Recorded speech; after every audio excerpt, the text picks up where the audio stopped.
Okay, great. Thank you everyone for coming. I think we'll be ready about in a minute or two. I'm just getting people enough time. Okay, I think we're ready to go. So welcome to the workshop on the proposed new rulemaking to reduce HFC emissions from stationary air conditioning and stationary refrigeration. My name is Glenn Gallagher. I'm an air pollution specialist here at CARB. Before we begin, just a few housekeeping notes. The restrooms are located out the doors in the back and to the left. If a fire alarm sounds, exit the room, go down the stairs, out the building, and across the street to Cesar Chavez Park. Today's agenda. Here's an outline of what we'll be covering today. A background on hydrofluorocarbon emissions and the need to reduce these emissions. Rulemaking 1 on stationary air conditioning and prohibitions of high global warming potential refrigerants in new systems. Rulemaking 2 on stationary refrigeration and prohibitions of high GWP refrigerants in new systems. A sales ban on very high GWP refrigerants and minor amendments to the existing refrigerant management program. Please hold off on comments and questions until after each rulemaking presentation, which will be in 2 parts.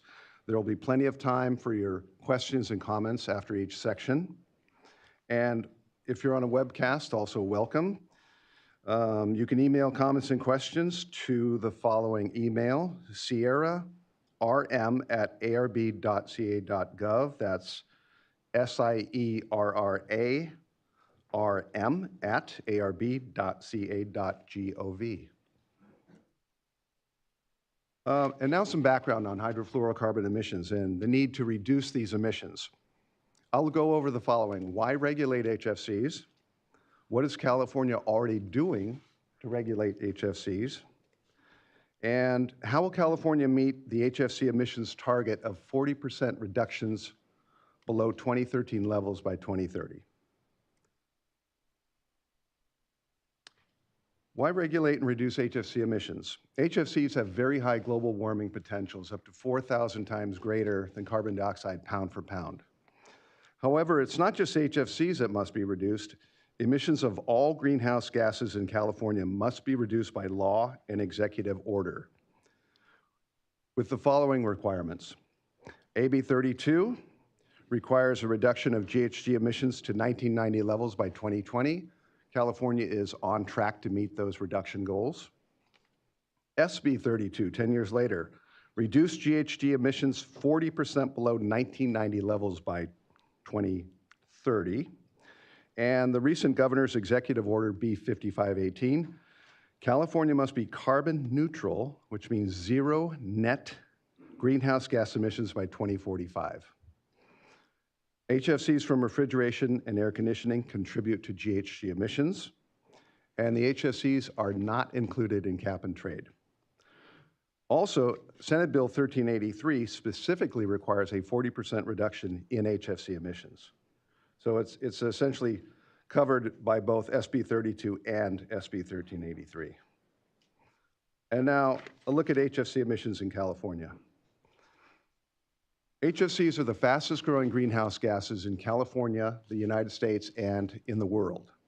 As HFCs continue to replace ozone depleting substances, their emissions are increasing very rapidly and significantly.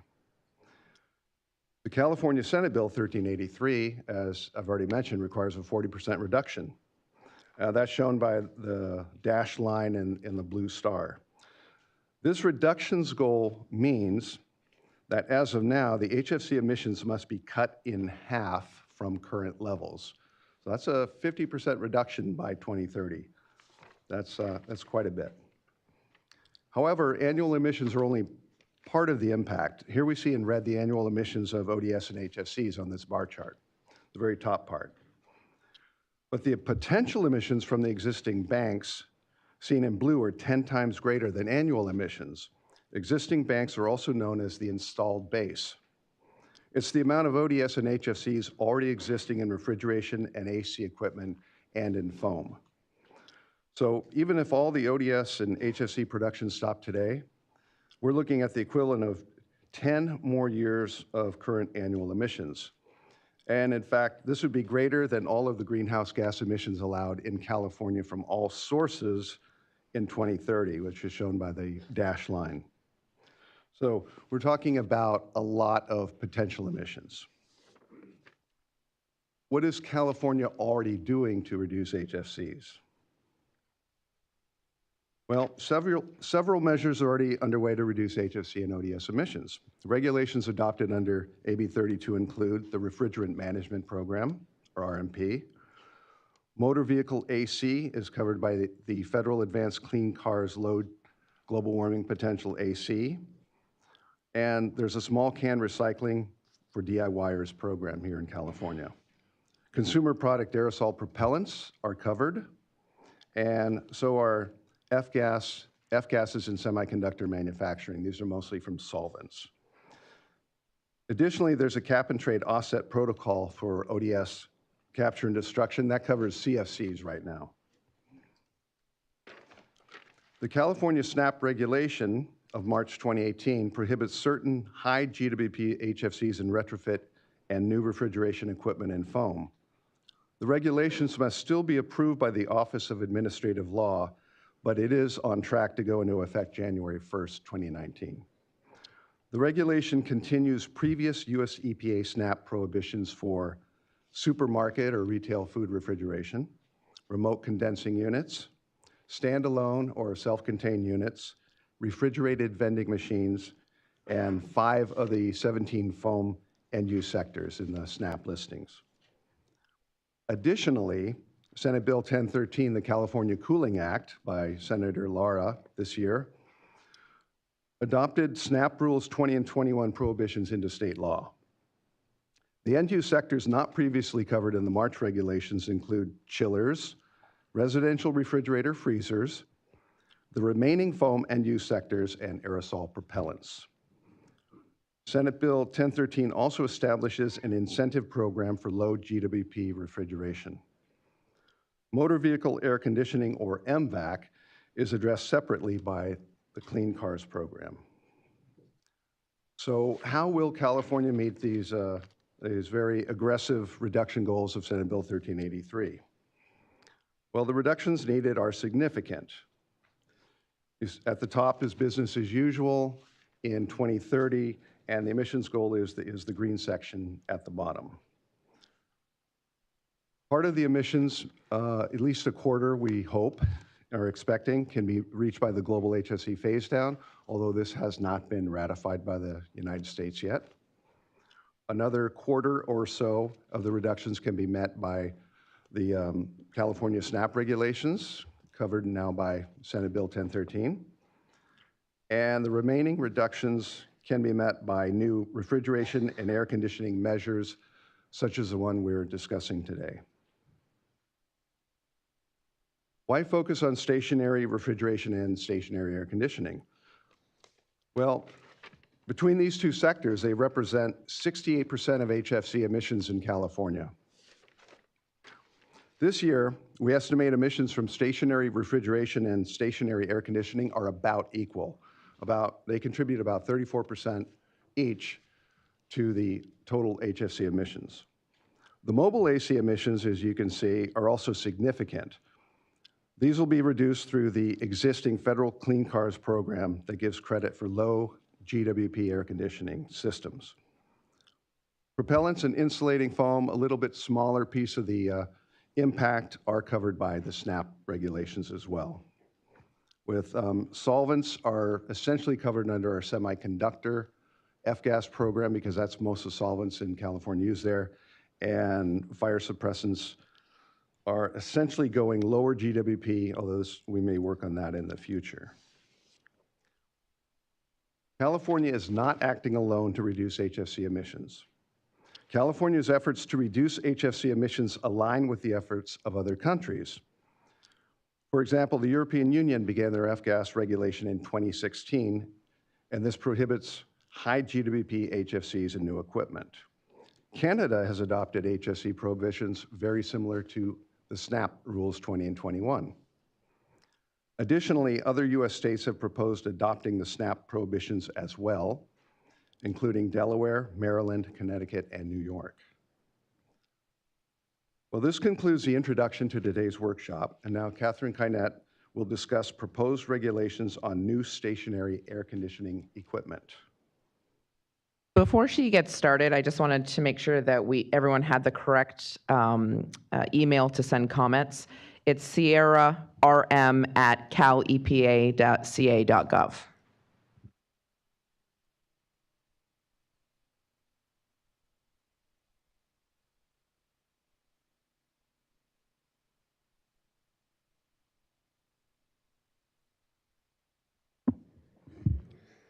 All right, thank you, Glenn. My name is Catherine Kynette, and I'm an air pollution specialist here at CARB working on HFC reduction measures. And I'm going to present to you today our new prohibitions for stationary air conditioning. So, can you all hear me okay? Yeah, okay. I'd like to begin this presentation with the voluntary agreement made by industry to lower GWP AC systems beginning in 2023. So what I'm showing on this slide is a letter sent to Mary Nichols, the chair of the California Air Resources Board.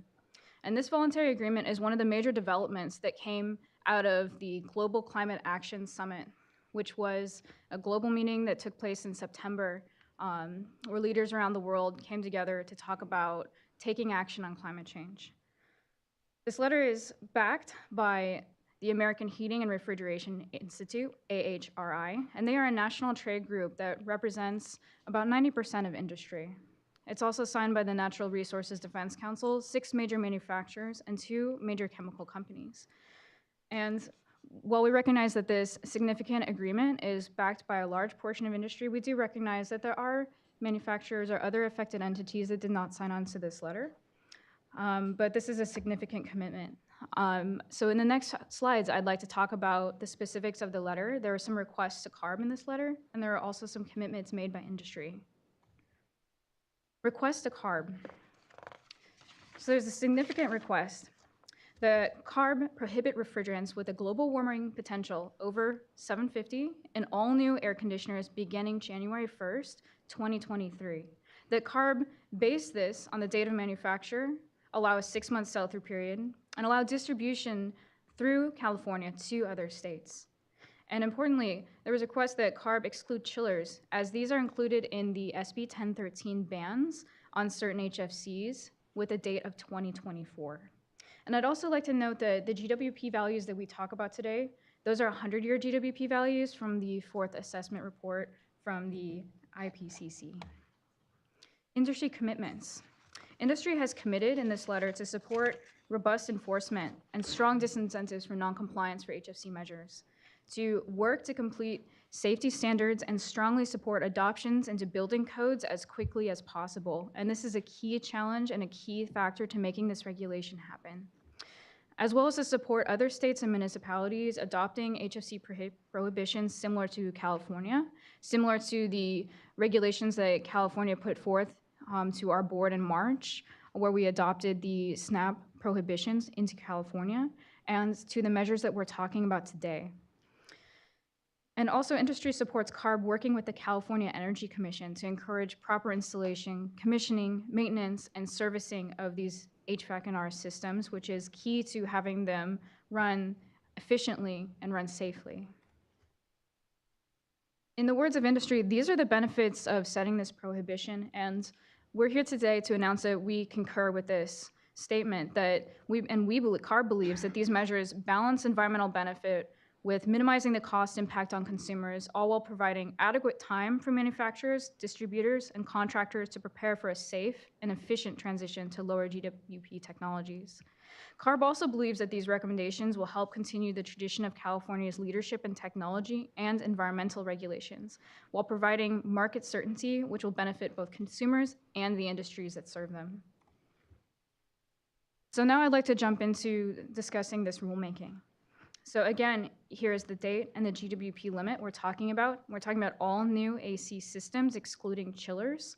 So this really means residential and commercial AC. Now, these are the categories of AC I'm providing as examples of what's regulated. The EPA refers to this group of AC kind of as the residential and light commercial AC. You may have heard them discuss them like that before. So I'm talking about room AC units. These are the the AC units you see as window and wall units, as those portable, self-contained units, packaged terminal AC and heat pumps, other residential AC and heat pumps, including both the ducted central AC and the ductless AC types, including mini splits and multi-splits, as well as other commercial AC, which includes rooftop units. All right, so what are the refrigerant options today, and what might be the refrigerant options with this 750 limit? So you can see that we've drawn the line at that 750 limit, and I'll start on the left with R22. So this refrigerant is being phased out on the Montreal Protocol, and it's no longer allowed in new systems, so I have graded out there. So you still see a lot of existing systems with R22, but no new systems. So predominantly, the refrigerant used in AC today is 410A with a GWP value of 2,088. You're also seeing R407C used and R134A used, which is used predominantly in commercial rooftop units. Now, what are the 750 limit options? Well, we've heard A2Ls, refrigerants classified as A2Ls. We're referring to these as kind of like mid-range GWP solutions that have GWP values falling between the ranges of about 450 to 750. And this includes, for example, R32, which we understand is well suited to being used in AC, although it's used as a mixture in some of the HFC blends today. It is a different type of refrigerant than the one currently used. Being an A2L, that means it does have properties that make it slightly flammable. So I'm going to talk more about that in my next slide. And here's another solution that's non-flammable, R466A. Now this is a new solution that's emerging and may be available as early as next year. And we also have far on the right with such a low GWP value, you can't even see it really on that graph, and that's R290, and that's propane. Now, propane is actually safely used in other countries such as Europe, India, and China, but it's used largely in very small units that are hermetically sealed. All right, so this is the same information, but in a different way. So what I'm showing you here is the different end uses of AC and these different alternatives on the left. And what I'm showing you is the availability if these solutions are pending codes and standards approval or if they're under development. So we've categorized this AM1, which means non-flammable HFC. It's under development for all different types of AC. You're seeing in the mid GWP A2Ls, R32 is an example. We see that today available in room AC and packaged terminal units, and pending codes and standards approvals for other types. So you can see that we're looking at having two main solutions for each end use. And we also have propane, which has been found to work very well in these small units and to work safely, especially with these limitations on charge size in sealed units. And I'd also like to mention too that that's not an exhaustive list of alternatives. These are just some prominent examples we wanted to share with you today. Moving on to challenges. So we understand that codes and standards require some updates in order for our regulation to be completed. So the industry letter has committed to working through, that the industry will commit to working through this process to make sure that the relevant codes and standards are adopted into building codes prior to this regulation taking effect. So that is something that CARB is monitoring closely and engaging with stakeholders to see how these codes and standards processes are progressing. Now, another major challenge is the awareness and training. So I mentioned slightly flammable solutions, which is different than the refrigerants used today. So that means that service technicians need to be trained to install and service low GWP refrigerants and systems, because they're really key to making sure that these systems are going to run safely and effectively. Who is affected? So predominantly, the most directly affected entities I've listed up here. So that's going to be manufacturers of these types of equipment, as well as the refrigerant manufacturers. And anywhere you see AC, so that means that residential and commercial buildings. So CARB's going to be looking into, costs, which I'm going to talk about a little bit later. There may be some added upfront costs to those, using AC, but we also expect there to be energy efficiency benefits to be offsetting this cost. Service technicians are also going to be directly affected for the reasons I mentioned before. They're going to be the ones that play a key role in making sure that these solutions are used safely and effectively. Now, how are we expecting to enforce this regulation? Similar to how we are enforcing our regulation that we proposed to our board in March, and that's going to involve record keeping for manufacturers, where CARB will request, periodically reporting to us to make sure that what's being sold into California is compliant. And that also involves disclosure and labeling by manufacturers. And what we understand is that the refrigerant used in the system is, on air conditioning labels today, and that, for the most part, AC units are, charged at the factory, and this really helps us with enforcement. And as with any other regulation put forth by CARB, we have our regular processes of auditing that we expect to use to make sure that there's compliance with this regulation. So what do we need for rulemaking? Well, we are examining now to see if this is going to be a major regulation, and that's dependent upon the cost impact of the regulation. So what we're looking at is having to have a cost analysis completed 6 months prior to our board hearing. And we're looking at hearing this, presenting this regulation to our board in December of 2019, which means in June of this year, we're going to need to have completed an economic cost assessment. So we're requesting help from the industry in really characterizing and understanding the market today and the impact that this regulation will have in terms of costs. So that means capital costs, upfront costs, ongoing costs, how many manufacturers are selling into California that would be impacted, as well as the number of businesses. CARB's required to consider the small business impacts, and also we'd like to learn more about how manufacturers and others will comply with this regulation. Does this mean a specific equipment line for California? That's really significant for us and in terms of understanding what the cost impacts will be.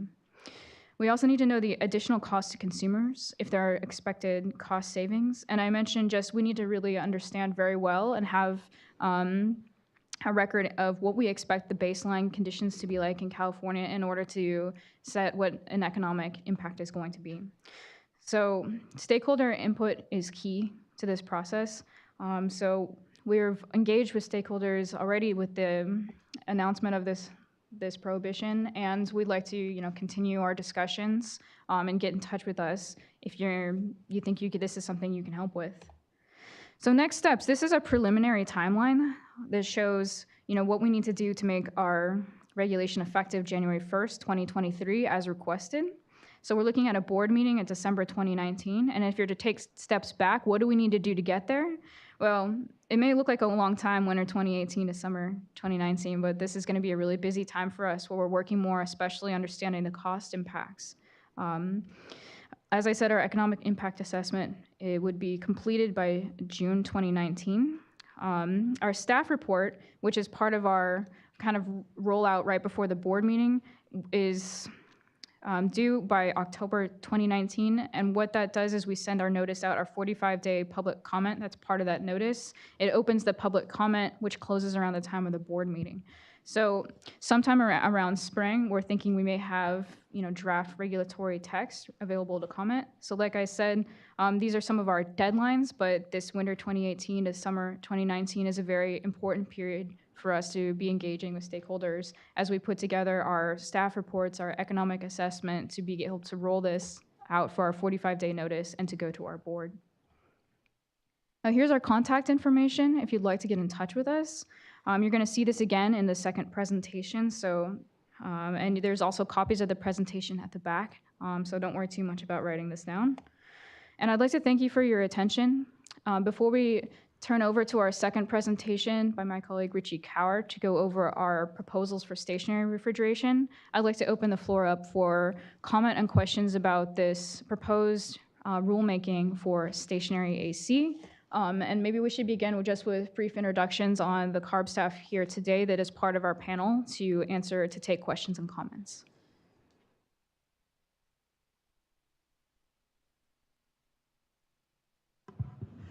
Hi, my name is Shannon Dilley. I'm legal counsel working on this regulation. Hi, I'm Pamela Gupta, manager of the section overseeing the development of these regulations. Yeah, good morning. I'm Mike Fitzgibbon. I'm a branch manager in the research division. Glenn Gallagher, an air pollution specialist. I'll be the technical assistant on both of these regulations. Hi, I'm Richie Kaur, and I'm an air pollution specialist. I'll primarily be working on the stationary refrigeration and RMP amendments regulation. Engineer, Anshul Kohli, Air Resources Engineer, also providing technical assistance and codes and standards assistance for both the regulations.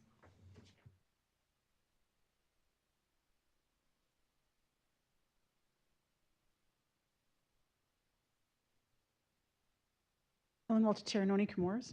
I'm just wondering if you could speak a little bit more about how the stakeholder engagement process might work and how we can make sure as industry that we engage fully and in support of moving forward in a logical way. Thanks, Ellen, for the question.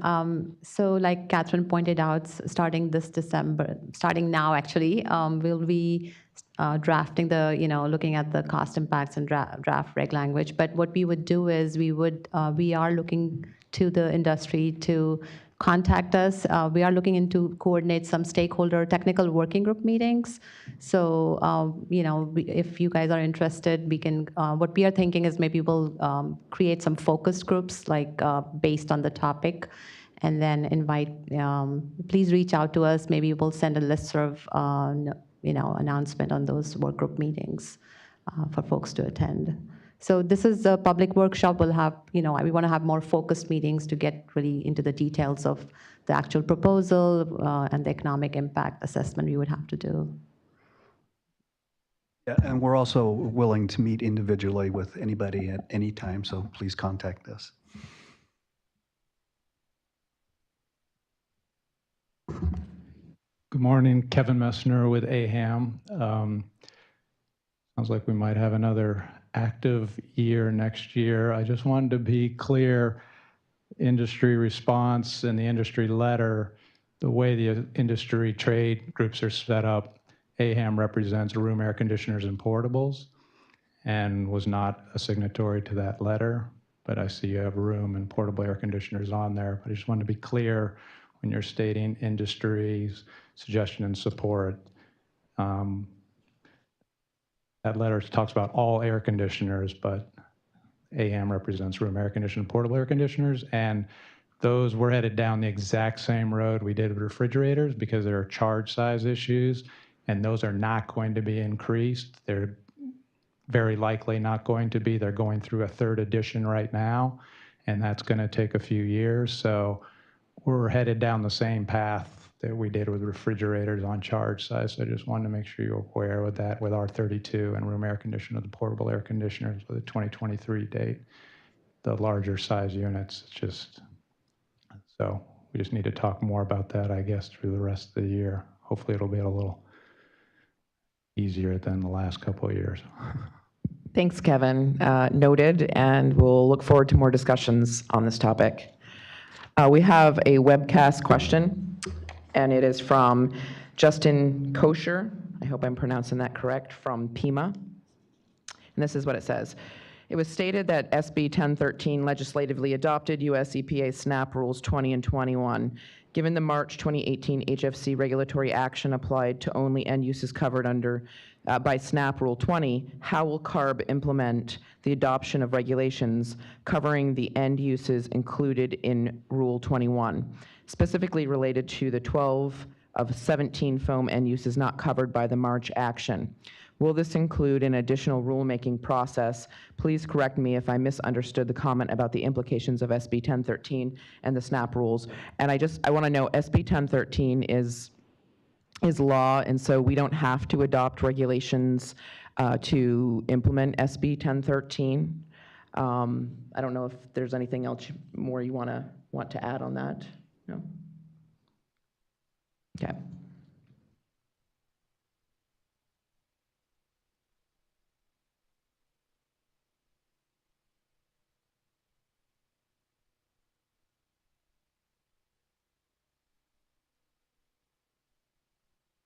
Okay, thank you. Chris Forth with Johnson Controls. So as the other gentleman mentioned, there's obviously a few of us that did not sign on to that industry letter as well. It's not that Johnson Controls is against the phase down of HFCs. Quite contrary, we've signed on to other letters supporting that. Our concern is with the pace of change of these adoption of building codes and safety standards. We all know that there's millions, particularly in the residential market, there's millions of systems, right? And these accelerated dates that we have proposed for adoption of building code safety, most of that liability is going to fall to us as manufacturers. So we're particularly concerned about that, to make sure those follow normal processes and procedures. So it's really the pace of change that we're concerned about, that we would like to make sure that, that everyone follows through on that. Johnson Controls has donated $100K of its own money to make sure those studies are done properly. And while some of those studies have been done, they haven't all been done. And to train as many technicians out there as there are in the time we have would be really unprecedented for that to occur in our industry. So, that's really our major concern that we have as a company.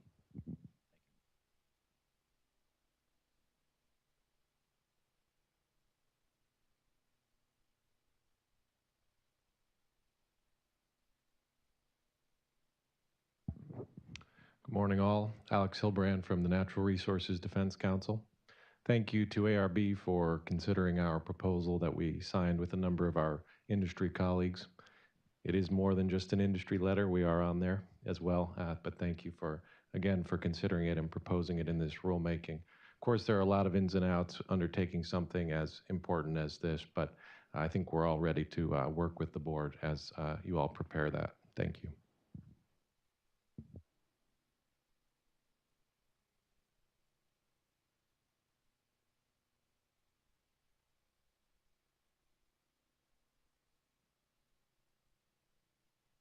Hi, I'm Ruben Wilmarth. I work for LG Electronics. I'm a sales engineer, but I'm also a California resident. And so these comments are my own, although I think they are in sync with most of the people at our company. I do support the concept here. I personally have been leading efficiency improvements within my role as an engineer for 20 years now. And I've never passed up an opportunity to encourage someone to use something that's better, more efficient, whether that was high efficiency heat pumps, cogeneration, you name it. But I've also seen that many good intentions sometimes go sideways. And as they say, the road to hell is paved with good intentions. And I agree with other people that I'm deeply concerned about the pace of change, that we do not get things wrong. We have, as he said, many millions of systems that will be installed based on the decisions that we make. So it is critically important that we make the right decisions. And I'm very optimistic, very encouraged to see some of these new refrigerants being announced, that maybe there's some good choices coming. As they said, with some of the ones we know about, there are trade-offs in the application, and there may be applications we can't do. So unlike things, industrial systems like commercial refrigeration, where they're large and low numbers, the smaller and high volumes means that we have to get it correct, or we will be undoing the mistakes for many years to come. And I'm most concerned about reducing choices of high efficiency. We may actually bake in people using fossil fuels instead of higher efficiency options if we don't get it right. So I think we need to act with purpose and with care as we move forward. It takes time to evaluate new refrigerants. It takes time to develop the application procedures, and we as individual manufacturers can't rush that process. So we may not have time to evaluate the best choices before we have to implement them into the design cycle. So I'm probably most concerned about the hard cutoff in 2023. I think a much smarter solution would be to have a system of incentives and disincentives, and that would allow applications that can be done to be done, and applications that aren't there yet, more time to develop the right solution. So I would again urge purpose and care in our decisions as we move forward. Thank you. Hi, this is Shannon Dilley. I just wanted to respond to that quickly. We certainly appreciate all the challenges. We look forward to working with you to understand and identify some of the challenges and maybe some of the potential solutions. Just in terms of, the pace, because there have been 2 comments about the pace. I don't know if you've read the recent IPCC report, but it indicates that climate change, we have a short window, so climate change is a very real thing, really very real challenge, and we don't have the time we thought we did. So I think this is important to keep that in mind and work with us to understand some of these challenges and the solutions. But we look forward to working with you. I just want to say I agree with you completely. And the reason I urge caution is that we don't want to, with our best of intentions, create something that actually increases climate emissions. That's what I'm worried about. Or we don't substitute a long-term climate emission like CO2 by baking in fossil fuels or lower efficiency instead of a short-term climate pollutant like HFCs. So we have to keep all the things in perspective is all I'm asking. But I agree with you that it is urgent and we do need to move on it, but judiciously. Great, thank you. Okay, quickly, I'd like to read a support letter from Kristen Tadiano from the Institute for Governance and Sustainable Development. They applaud the industry commitment to switch to low GWP AC refrigerants and CARB's plan to implement the latest HFC phase-down activities as presented today by CARB staff, and they look forward to participating in the stakeholder process.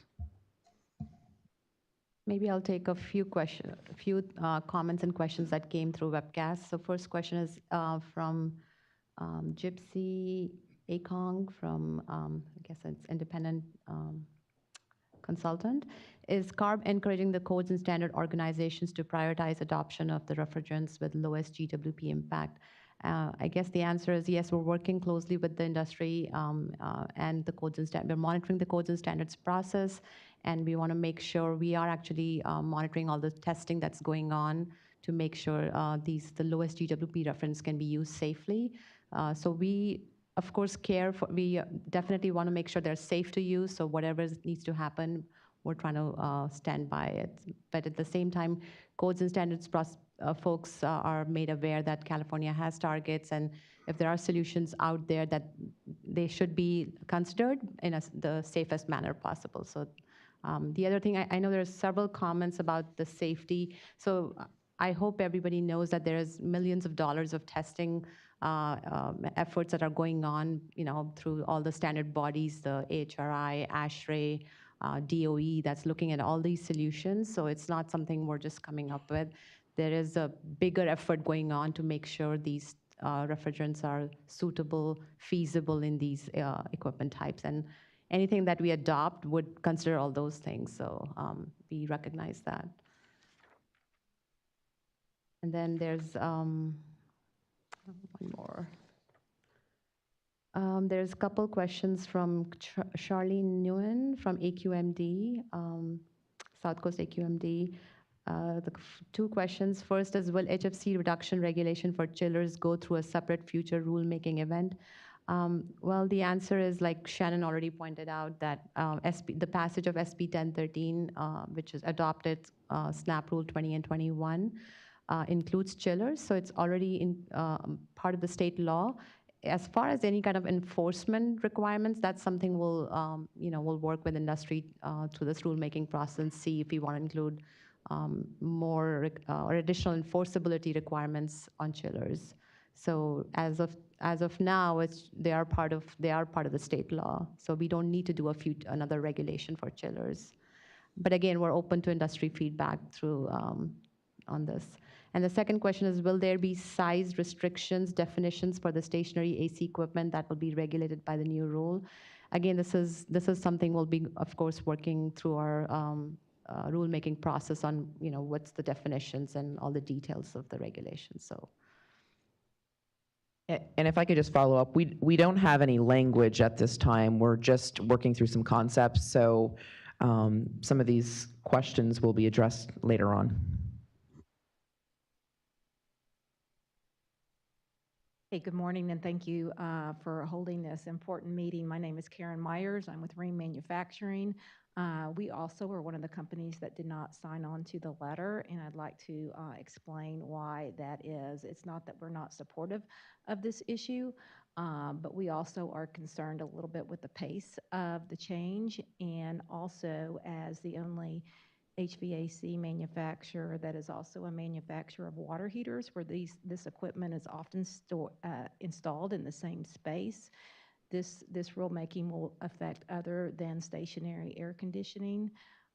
We are very involved in research, and we have come up with some, I think, some creative ideas and that we would like to propose to CARB at a later time after we finish our analysis. We do think, are definitely on board with transitioning to lower GWP refrigerants, but with the pace of the change and the potential safety concerns, to be ready by 2023, we think is a pretty big stretch.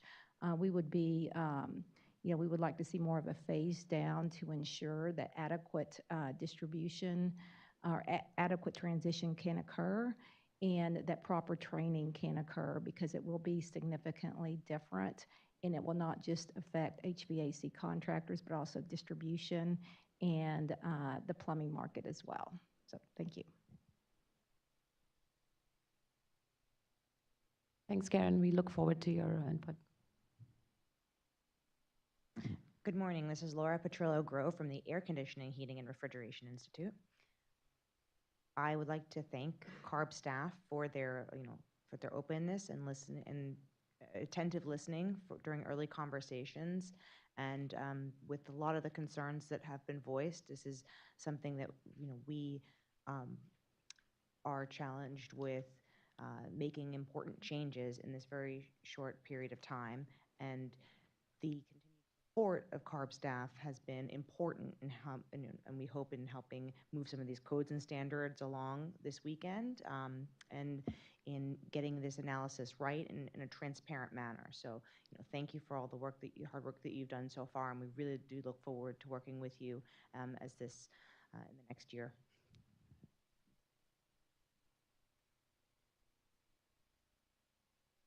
Hi, Christina Starr from the Environmental Investigation Agency. Thank you all for presenting on this proposal, and first just like to say that very supportive of this move to lower GWP refrigerants in the air conditioning sector.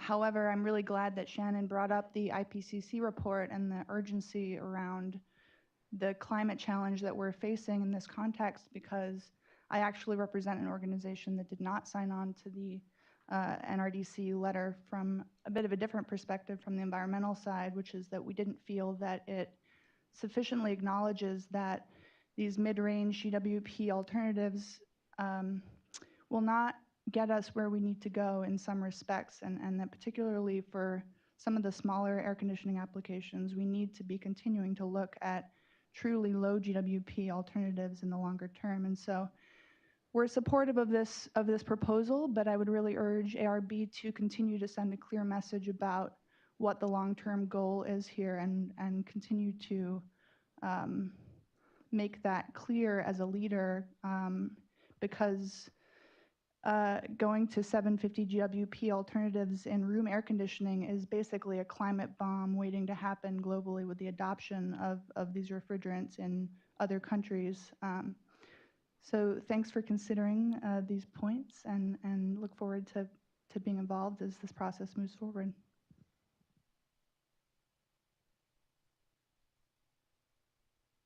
Thanks, Christina. We wanted to hear both sides, so appreciate that.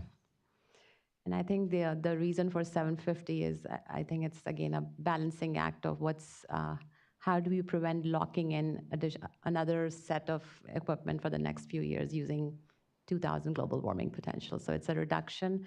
Are we absolutely in the ideal situation? Probably not, but this is something to just prevent locking in another future generation of high global warming gases.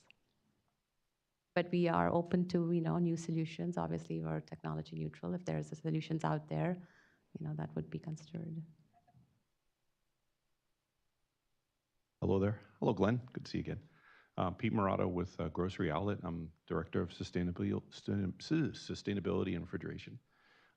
As you know, we have the 2022 deadline for natural refrigerants for stationary, and we're working on that very closely with a lot of people, and I appreciate that. I think it's the way to go. When we decouple the air conditioning from the natural refrigerant for stationary, because we have to, we're basically left with DX type refrigerants for HVAC. So we typically have a separate condensing unit, which is something we actually phased out because of efficiency. I put all the refrigeration on one rack, but going to natural refrigerants, I've had to switch back. So for California, we're going to have actually a little bit higher cost. We anticipate around $200,000 additional just for the stationary for our typical store. This will add to that as we roll this out. Questions for you is 466 just came out. Is there any other alternatives from other manufacturers? Has this been tested, iterated? Because it looks like for this type of application, because I'm already 2 to 3 years out in planning for CO2 system. We're planning our first one in Sacramento in a few years. So, we're looking 3, 4, 5 years on the road as we roll out, or as we grow from what store count we have now to hundreds more. So I have to go before our executives and explain what the risks are. Has anyone tested this refrigerant? Is it active? Is it being used? That's number one, because I'd love to use CO2 for the whole refrigeration system, including HVAC. Currently, that's not seemed to be an option. The other thing is, going back to 290, the charge limit, again, is causing me a lot of heartburn because I actually could do a system with 290 with micro distributed systems, but the charge limit effectively knocks that out for me right now. So we need to get that up so I can use it. Grocery stores think in 12-foot increments for cases, and the systems are too small right now. The charge limits don't allow that. But there was one other point I was going to make, and I forgot, doggone it. But anyway, I appreciate you folks listening. I've had an opportunity to speak to many of you one-on-one, all for the Cooling Act. Went to the kickoff, excited. I think it's the way to go. Oh, I know what it is. I pressed you guys hard for incentives for stationary refrigerants for CO2. I'm going to press you hard for HVAC now to meet this 2023. This may be a little bit aggressive that we have to swallow 2022 for natural refrigerants, and now we're on to 2023 already for air conditioning. And it's pretty aggressive because we have to do, again, it's taken 2-3 years of design to start rolling these out. Anyway, that's all I had to say. I support the initiative. I think it's the way to go.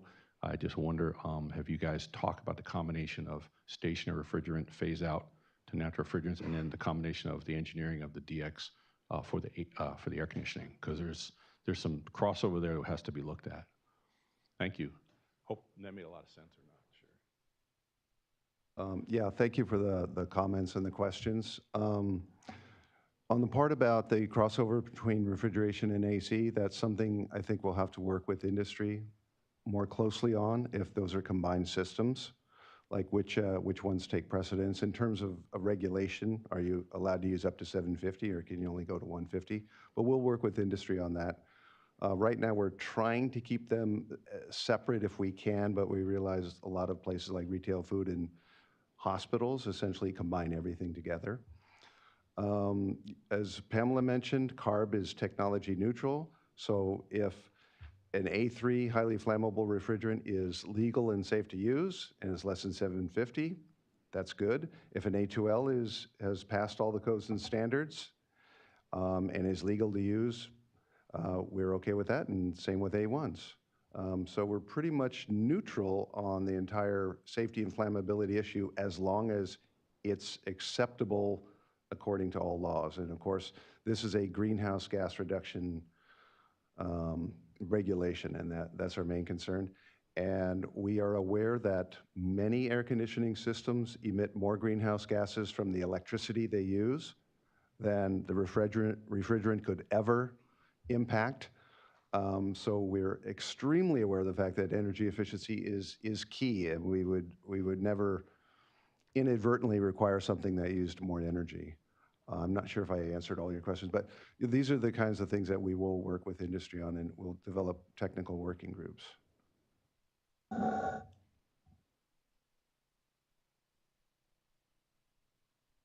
This is Shannon. I'm just going to respond to one of the webcast questions. Question, please clarify CARB's intent with rulemaking 1. Will it include chillers or exclude chillers? This question is in part due to the last bullet in slide 26. In other words, is it anticipated that a rulemaking, whether number 1 or number 2 or other, will address the California adoption of EPA SNAP Rule 21 requirements for chillers, or does SB 1013 already take care of that adoption? Answer is, as Pamela had indicated previously, is SB 1013 does take care of chillers. If we wanted to do a rulemaking in the future to add more enforcement mechanisms, we could if we wanted to, but for now, SB 1013, you have to comply with it. So. And again, just to add on, I mean, if there's anything that we're missing out, we want to hear if there's anything that SB 1013 did not cover for chillers, and we want you to bring it to our attention. I'll just take one webcast question. My turn? Comment. Is it my turn? Oh. I'm sorry, were you done? My name's Charles Sheneman. I'm with Capital Engineering. We're a consulting mechanical engineering firm. And I would like to kind of speak from the point of view of the architectural community. Typically, we're making decisions about equipment 2 to 5 years before its purchase. Just in the design, it just takes a while. Space, the physical size of equipment, and the weight of equipment is very important. 5 to 10% change in weight can often change the structural calculations. So now we're going back to a very, very fundamental component, in an architectural design. The size of a piece of equipment may affect the size of the mechanical room, for example. State fire marshal issues, we're talking about agency coordination on whatever refrigerant might be selected. But we're application engineers, so we're applying available equipment. So we have to have a piece of equipment in our hand, so to speak, pretty much, to be able to make the decisions, the early decisions that we start making about a design. So when you start, my biggest point here is the timeline. I really believe that if you can put the timeline together and look at all the component parts from, refrigerant approval, piloting of manufacturing with a new refrigerant, the rollout of actual product line with a new refrigerant, the engagement of the design community, the contracting community. You start stringing all these pieces together. I think every one of those pieces, right, needs to be looked at and evaluated on its own merits to really put together a realistic timeline for implementation. Thank you.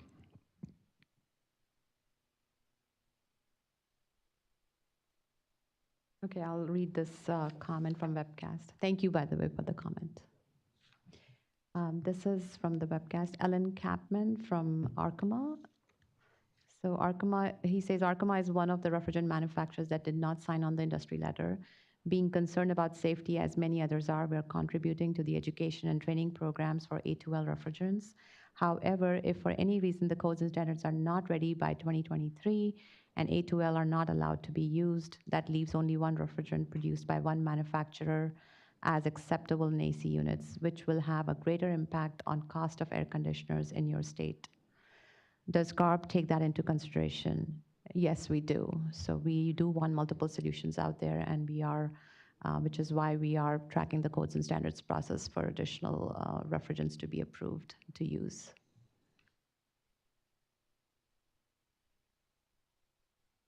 I'll take another one from the web. It's from John Watson at Elkey. You mentioned the economic impact study that needs to be completed. Is that just for proper documentation, or is it possible the numbers from the economic impact could impact the implementation schedule? And yes, it is for proper documentation, and really the only way that the numbers could impact the implementation schedule is we just don't get them in time to meet the June deadline. So that's why we need to work with industry quickly to get the cost numbers. So thanks for the question, John.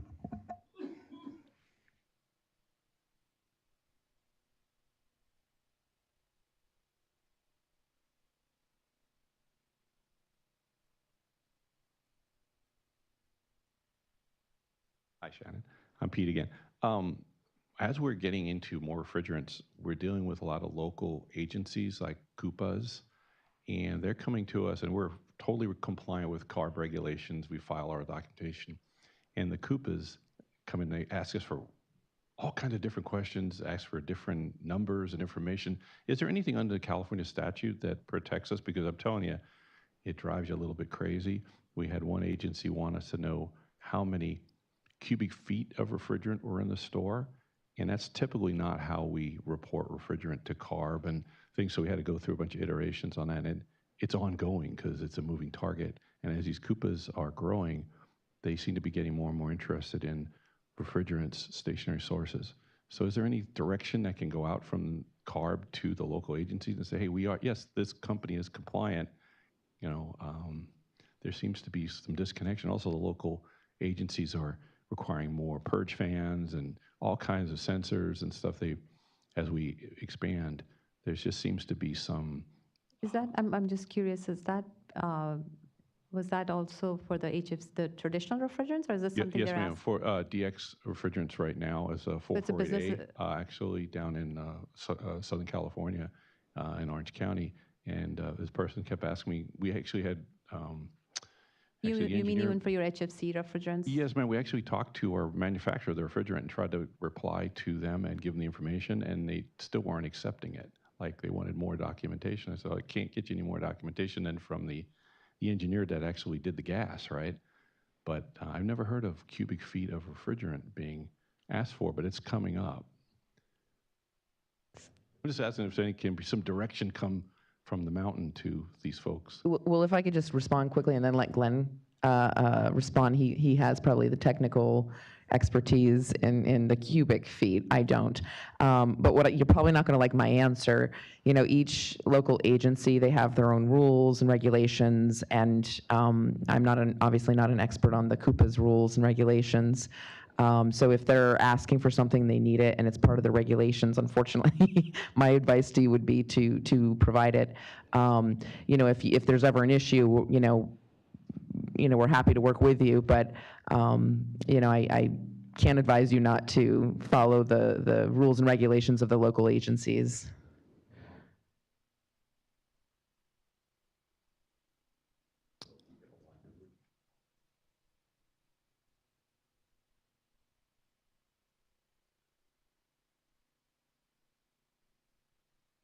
Yeah, no, I understand. And maybe Glenn has a little more insight.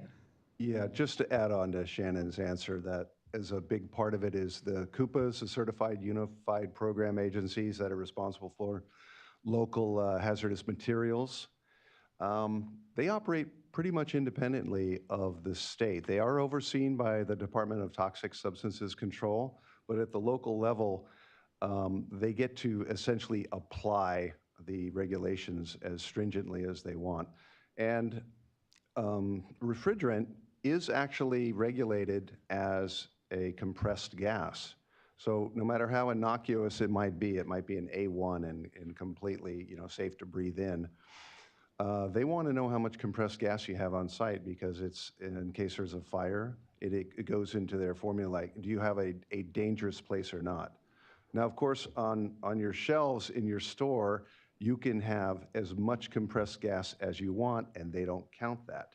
So, like, if you have a propane refrigeration system, it has a certain charge size, maybe 150 grams. Well, you can sell thousands of pounds of propane on the store shelves. Does it make any sense? No. Is there a disconnect between the CARB and the state rules and what the COPUs do? Yes. We need to do a better job of outreach to the local permitting agencies in general, and providing them with the information they need to make informed choices. And even on the permitting level, we've heard that some local permitters are suspicious of CO2 refrigeration because it operates at such a high pressure. And they're saying, well, we're not sure if we're going to allow this or not. I don't think there's an easy answer. I think it's just more dialogue between the state and CARB and the local permitting agencies, and just essentially education, getting them on board. So we do understand it is a problem. We're aware of it. I'll take one more question from the webcast. It's Timothy Hartfield. The question is, at SFO, we are envisioning a new central utilities plant in about 5 or so years. Bottom line, what refrigerant should we use in our new chillers? Figure a 20,000-ton plant. I don't think propane would be a good idea. Maybe there are some chiller manufacturers who want to reach out to this person. So I guess the answer is, I mean, there's already SB 1013 talks about what HFCs are prohibited in chillers. So probably going through that list and seeing. I think there are plenty of, depending on the chiller type. I don't want to get into the technical details. There's, my understanding, multiple kinds of chillers, centrifugal, reciprocating. I'll throw out some terms as if I know them well. But anyways, there's, depending on your chiller application, there are alternates available. And I'm sure OEMs you can reach out to the OEMs. Yeah, and we can't advise anyone on what products to use. So look at the list.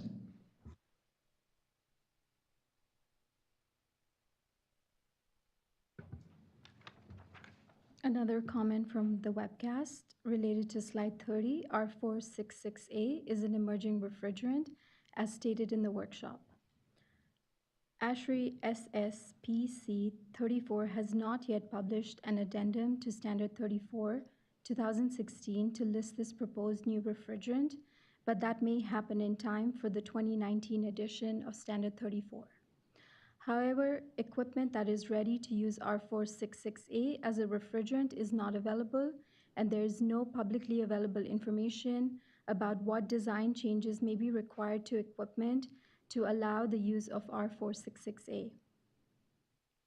Any equipment using R466A will still need to go through all the routine product development processes used by equipment manufacturers, including obtaining a listing to the applicable UL standard and determining how to comply with energy efficiency requirements.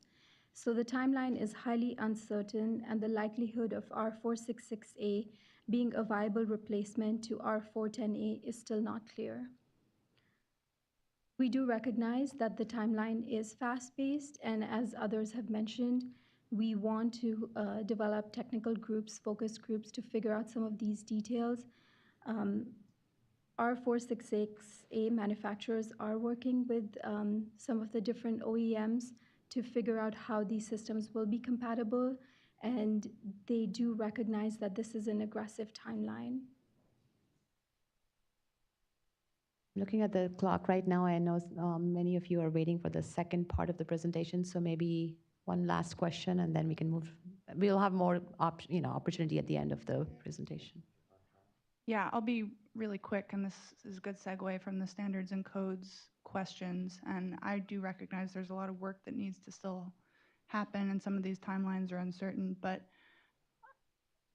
really, it does still seem feasible that a lot of these can be in place by 2021. So as we look at as this unfolds, let's try to stay flexible with this timeline and even consider if you can put a rule in place sooner, subject to certain standards and codes being in place. And if they're not, okay, give it a little more time. But if we're not going to know the outcome of the standards and codes process at a soon enough point in the rulemaking, you can have provisions for, a certain ban being in place provided standards and codes allow. So just to, continue to look at doing this as soon as possible and keep these timelines tight. Thanks.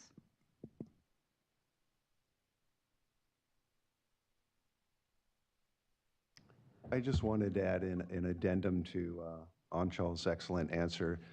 The concerns of the person with compatibility, these regulations we're proposing would apply to new systems. We're not telling anyone to stop using their old system. So we don't think that backwards compatibility is really going to be an issue.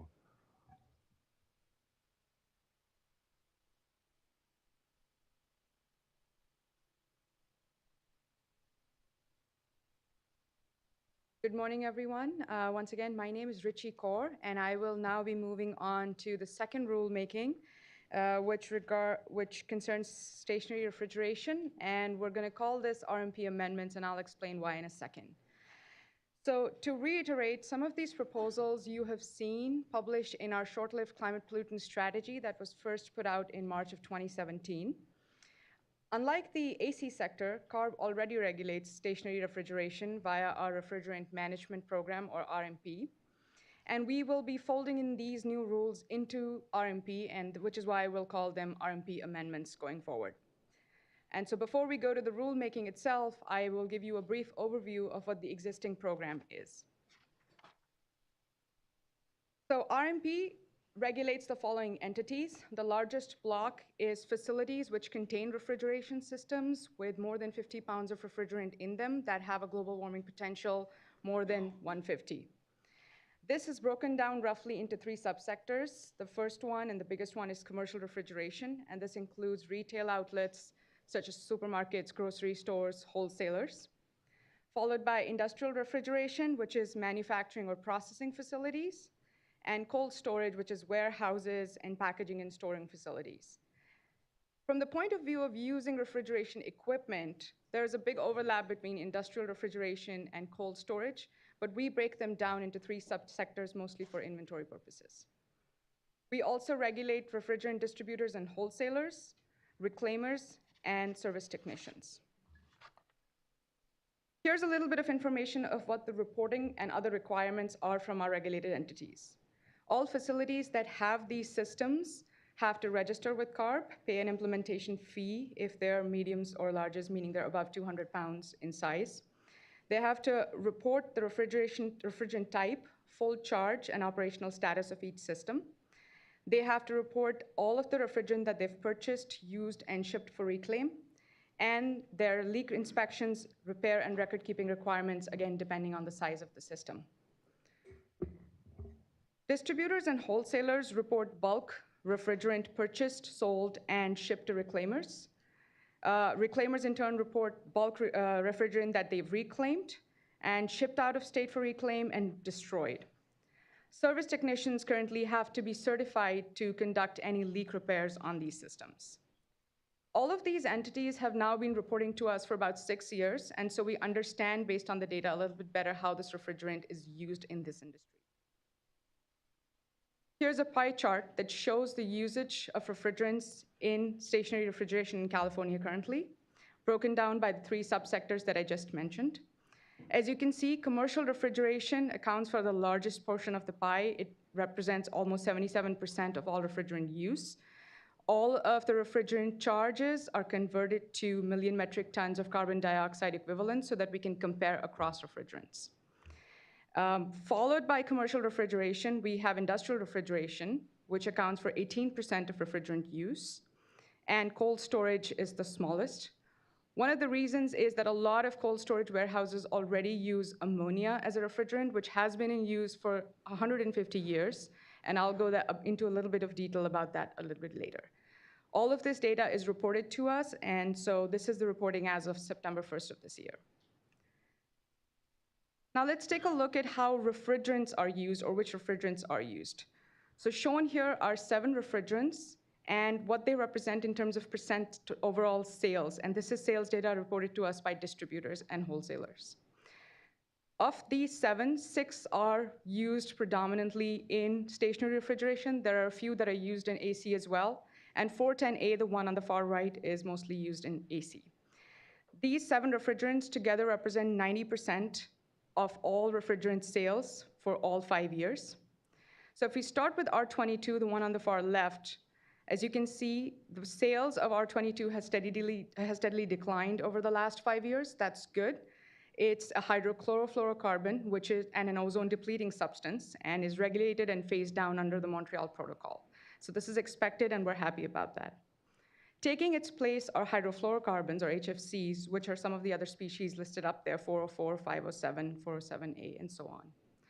Now, the problem with these refrigerants is that they have very high global warming potentials, which are indicated by black markers and plotted on the right y-axis. So these are, again, 100-year global warming potential values from the 4th assessment report of IPCC. As you can see, all of the refrigerants that are becoming now more prevalent have either similar global warming potentials as R22 or much higher. For example, 404A and 507 have almost double the global warming potential values as R22. So clearly, to meet our greenhouse gas reduction targets that Glenn laid out in the beginning, we have to regulate this sector as well. And that brings me to the proposed rules for stationary refrigeration. We're proposing that starting January 1st, 2022, there be no sales or installation of new systems containing refrigerants with a global warming potential of 150 or greater. And this applies only to systems that are RMP regulated, meaning systems that are greater than 50 pounds in charge size. Here we are considering a potential exemption for hybrid systems. These are systems where a refrigerant with a high global warming potential is used in small quantities in conjunction with another refrigerant, which has a lower global warming potential in larger quantities. This will be a case-by-case analysis, and we're really seeking stakeholder feedback as to where we need this exemption and how much of a problem is it going to be. The next proposed rule is the refrigerant sales ban. So starting January 1st, 2022, we propose that there be no sales, distribution, or import for use in California of virgin refrigerants with a global warming potential of 1,500 or greater. Here again, we're considering two potential exemptions. We're considering allowing reclaimed refrigerants, and I will discuss that later. And we're also considering allowing 410A use for servicing of stationary AC. This is mainly because we have come to understand that there's not a viable alternative to 410A right now, and some of it was discussed earlier. Now, this is the RMP regulation, and we will also be making certain changes to RMP. Most of these will be to align our regulation with the Federal Rule 608 that involves changing some technician requirements. For example, technicians right now under RMP have to be certified to repair leaks. We will also require them to be certified to inspect leaks. Additionally, we'll be just adding some definitions and improving the clarity of the existing regulation. Now, who's affected by these new changes? All of the entities that I talked about that are affected by RMP continue to be affected. Additionally, because there's an equipment change and a sales ban, this will also affect equipment manufacturers and refrigerant manufacturers or chemical companies. On to reclaimed refrigerant. Now, CARB is inclined to allowing reclaimed refrigerant to continue to be used for servicing. The pros or the benefits of this are that existing equipment doesn't get stranded, number one. Number two, it does encourage good refrigerant recycling and recovery practices. The cons are the illicit use of virgin refrigerant in California that is imported for other states. For example, California has ports where refrigerant comes in for distribution to the rest of the country. How do we prevent that virgin refrigerant from staying within California and being used here? Additionally, there can be illicit purchases that are made across state lines. And in general, there can be a misuse of virgin refrigerant as reclaimed refrigerant if we don't have appropriate practices in place. And we really have to work with industry stakeholders and be assured that the new sales ban can be enforced if we do allow reclaimed refrigerant, and that there are enforceable options for this. Here are some potential enforcement options for reclaimed refrigerant. Number one is appropriate labeling. We will need some form of labeling that says that the product contained in this cylinder is 100% reclaimed product and is certified for use in California. And probably there needs to be a warning label that says that this refrigerant in its virgin state is actually banned in California, so that the consumer is also educated every time they see this cylinder. Also, we will require additional reporting to CARB for reclaimed refrigerants. Right now, as I mentioned, distributors, reclaimers, and facilities report bulk data to us. They tell us total pounds of refrigerant that are transacted. But for reclaimed refrigerant, to better enforce this, we will need more detailed reporting. We will need pounds of refrigerant that are transacted by each entity and the details, names, addresses of all of the entities involved. Additionally, we will require technicians to keep records of all of the reclaimed refrigerant purchases they make and all of the sales and service, all of the servicing and sales that they do for RMP regulated systems. We are also considering extending this to all systems and not just RMP regulated systems. This is again one of the places where we are seeking your feedback. I will now talk a little bit about the potential challenges and benefits, just like Catherine did for the AC rulemaking. So, of course, we understand that there's going to be an added initial cost for these new equipment. And as stakeholders have already mentioned and we've discussed, local permitting agencies do have to be educated on the use of some low global warming refrigerants. In the case of stationary refrigeration, this is a lot to do with ammonia because toxicity concerns still are out there, and we need to talk a little bit more with local permitting agencies to make sure that they understand. Energy efficiency concerns are also prevalent, especially for the hottest climates, but I do have to caveat here that technology is evolving rapidly enough that we expect the energy concerns to eventually go away. But for now, energy efficiency concerns do stand. And lastly, service technicians obviously need to be trained to install and service these new global warming potential systems, as well as the refrigerants that are used in them. Here are some of the benefits. Number one, reduction of regulatory requirements. If there's any system that uses refrigerant with a GWP below 150, they become exempt from RMP. We will only require a one-time registration going forward. This does provide regulatory certainty. It gives every stakeholder is interested in knowing where we're headed, and this does provide that. Cheaper refrigerants in the future, especially if the industry were to transition to more natural refrigerants. Additionally, we expect the cost of these low GWP systems to go down as there increased number of installations and the global HFC phase down kicks in. Improved energy efficiency as technology continues to progress, and ultimately all of this makes for sustainable low emission business practices. Now, if California requires low global warming potential refrigerants, what are the refrigerants that we can use? And just to clarify, for stationary refrigeration, when we say low GWP, we mean GWP below 150. Here are some current and potential options. Carbon dioxide, by definition, has a GWP of 1 and is starting to be used in a lot of supermarkets. Ammonia has a GWP of 0 and is used for industrial purposes and cold storage. There are hydrocarbons like propane and isobutane that are not used right now. There's one supermarket out there that got an exemption using it and paving the way for it, but that's still a potential option. And additionally, there are HFOs, which are really hydrofluorocarbons that have unsaturated bonds in them, and they break down easily in the atmosphere and have low global warming potential values.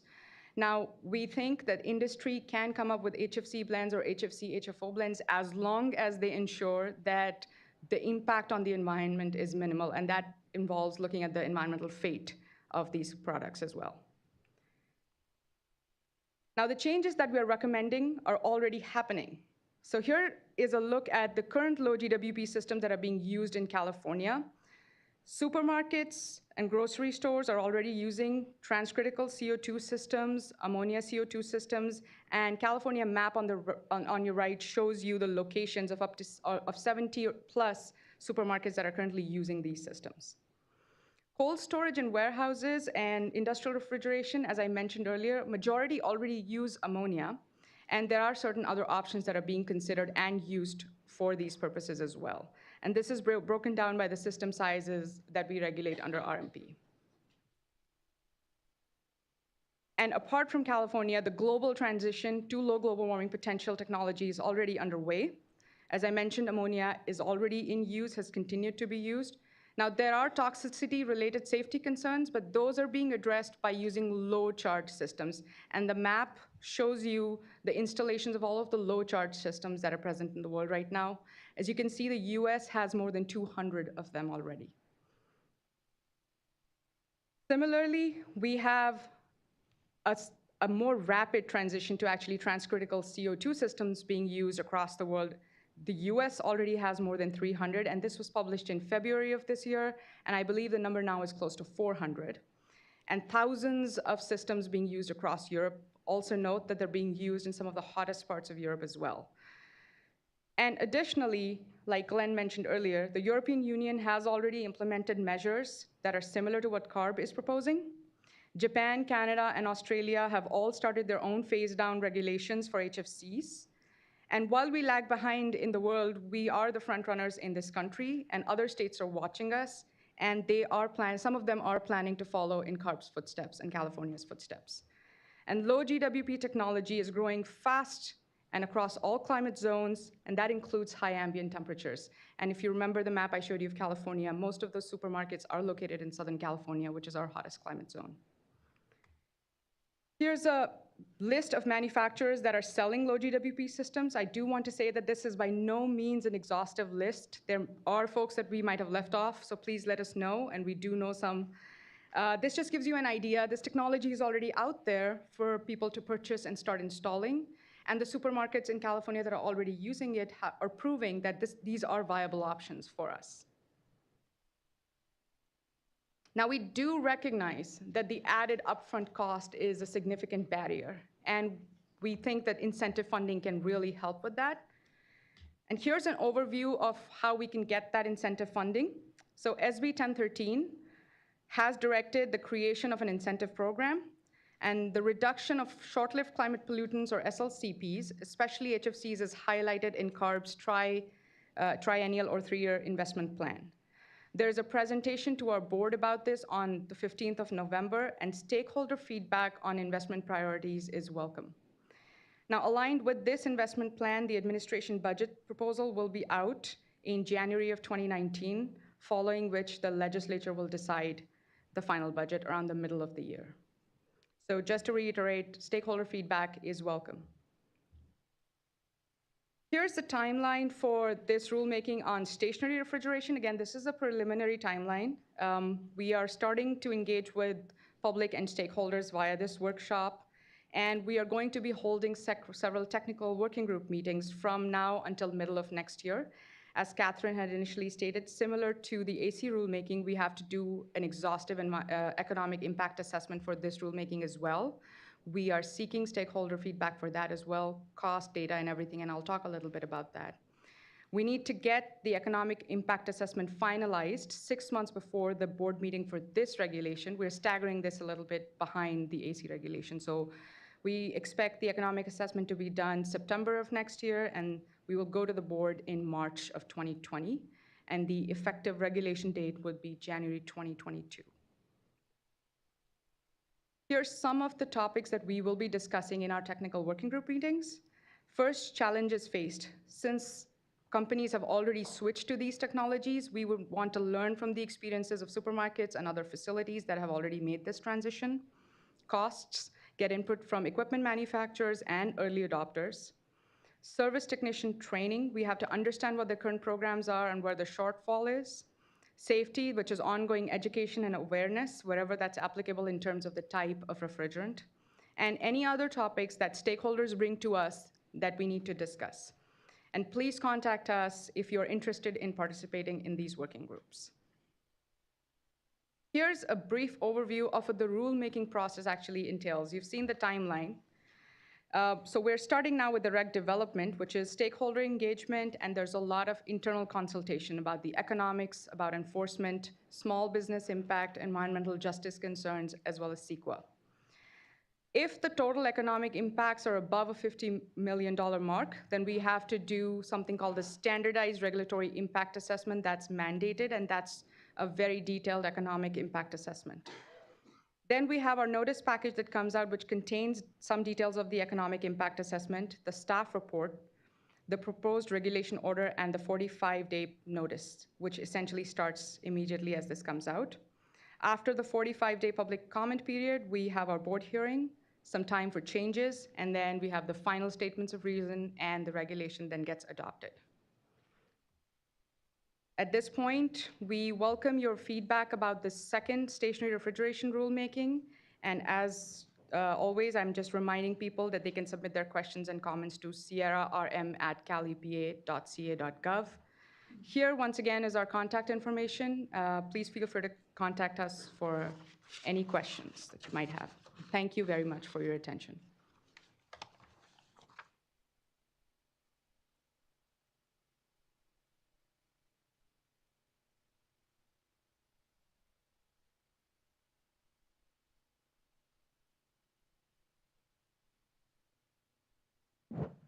Hi, I'm Sam Cantrell. I'm engineering manager for a local refrigeration equipment manufacturing company, and I've served on the ASHRAE Standard 147 committee for about 12 years on reducing the release of halogenated refrigerants from mechanical systems. And if I'm understanding this correctly, it seems like there's been a few course corrections made on this regulation since the last update that I saw, and so I'm glad to see that. I think to echo some of the comments that you guys, well, most of the comments that we've gotten so far, there was quite a bit of panic within the industry from end users and from equipment manufacturers as we felt like we were being pushed to a lily pad that wasn't fully grown yet. And it's nice to see that we're getting a little bit more time to make these adjustments, but I still feel like we're maybe a year or two too aggressive on the leak or the GWP threshold going down as far as 150, particularly because from most of the presentations that I've seen from groups like Emerson and Danfoss, who have done a lot of tabulating of these regulations, believe that the code adoption as far as the fire code for A2L refrigerants is probably going to be a year or two behind what we're showing right now as being our drop dead date for refrigerants above 150. And so if we're in a position where we don't have a viable DX alternative, my fear, and to echo the first commenter, I believe that we might be creating an environment that's going to lend itself to maybe backfire from what some of the intents are, where specifically for smaller operators or California-only businesses, we're going to be creating an environment where end users choose or opt to not upgrade their systems or not replace systems that are outside of their intended usable life. And that's not good for anyone, because really the enemy here is not the refrigerant usage, it's refrigerant emissions. And an R22 system with a 0% leak rate is better for the environment than a CO2 system with a 90% leak rate. So I think keeping that in mind, we need to remember that our best weapon against emissions is proper maintenance and replacement of outdated equipment. And with an aggressive schedule of basically eliminating these high GWP gases, we are eliminating what we already had was a natural progression of end users opting for refrigerants with lower GWPs. We already had, because of the Montreal Protocol and the phase outs of gases, we were seeing a nice predictable transition from harmful gases to more acceptable alternatives. And certainly there was a lot of early adopters, very progressive companies out there that were getting rid of our 404A, well, getting rid of 22 and replacing it with 404A. And then when 404A was found to be a high GWP gas, there was certainly a lot of really progressive end users out there transitioning to the 407s and the 448A and 449A. And these were great GWP reduction measures, but that's all been basically neutralized by this aggressive schedule. And we're now, we've heard a lot about people planning for the future. We're in the position now where we're manufacturing systems for customers that use gases that they won't be able to buy in a few years. And so we're seeing a lot of people pull out of equipment upgrades and remodels and efforts that would be, in general, very good for the environment.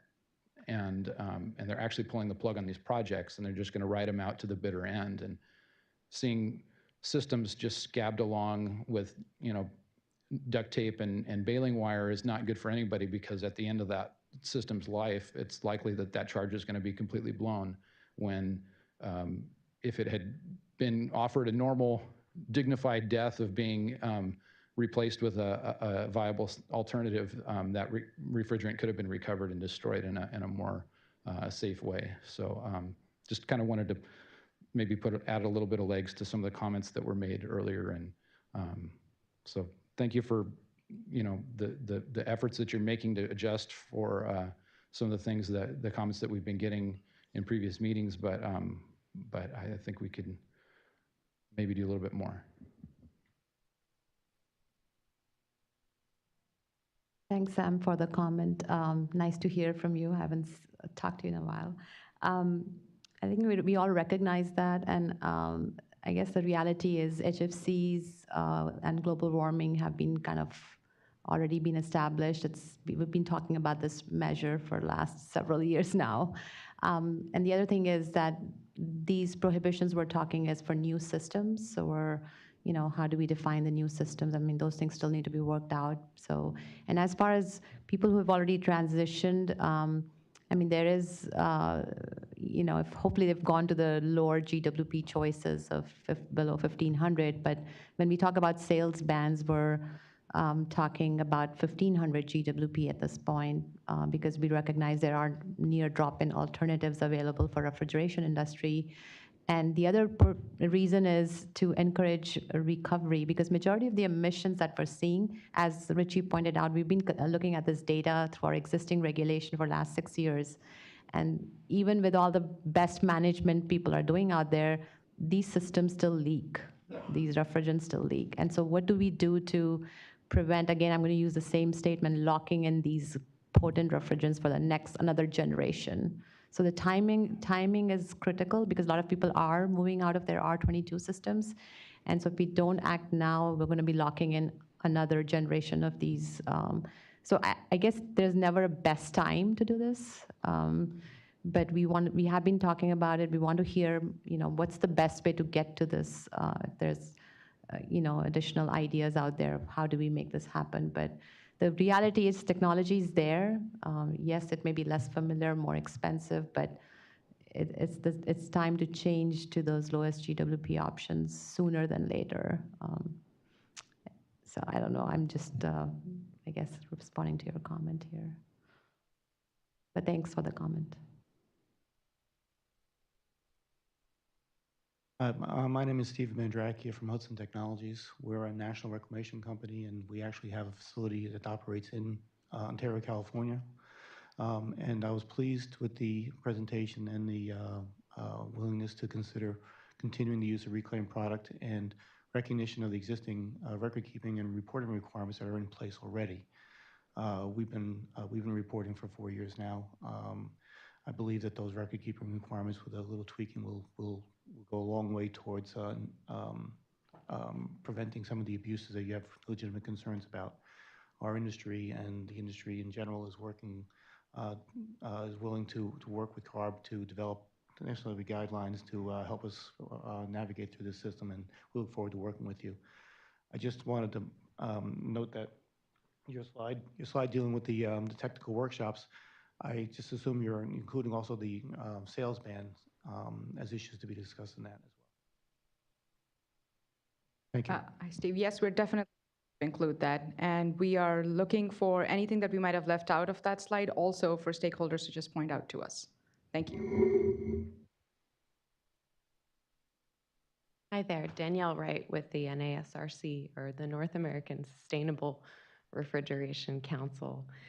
Thank you very much for hosting this workshop, and thank you, Richie, for your comments on recognizing the importance of an incentive program to support the proposed rulemaking. So, I just want to acknowledge that there are many solutions today that meet the proposed rulemaking, and that, to echo what you said, Richie, our single biggest challenge is really the first cost, and that therefore it is our position as NASRC and the position of the majority of the stakeholders in the supermarket industry that an incentive program is really critical to the adoption and to making these solutions economically feasible.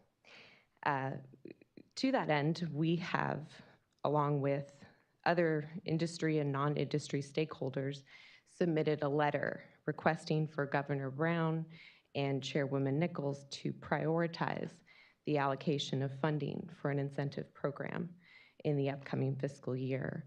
Other signators include AHT, Bitzer US, KW Refrigerant Management Strategy, Embraco, Danfoss, Hill Phoenix, True Manufacturing, Emerging Energy Solutions, Parker Sporlin, and EIA.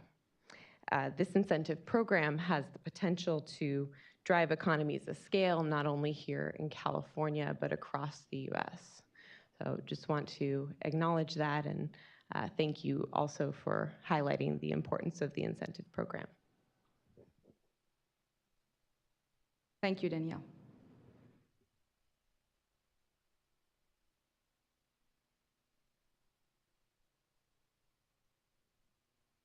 Helen Walsh, Chair Noni from Comores. I just wanted to make mention that since we started this conversation several years ago, I feel like you all have taken the time to truly listen to concerns and address issues, as well as consider different alternatives to meet these important goals.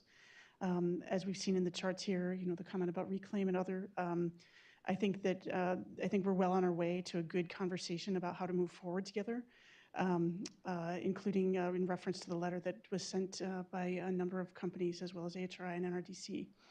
I think there are still a number of issues that we need to align on as industry and come to you with some more technical details to ensure good understanding around any limitations that may exist around transitions going forward, whether it be pulling apart sectors and understanding different pieces of equipment, sizes of equipment where there may be challenges existing still. But I think that we're certainly willing to do this work with you and try to move forward to meet this important goal. Thanks, Helen. Yeah, we've enjoyed working with you over the years, and we would encourage the stationary refrigeration community to come up with maybe a similar commitment to what the stationary AC people did, and we'd love to see what that would look like.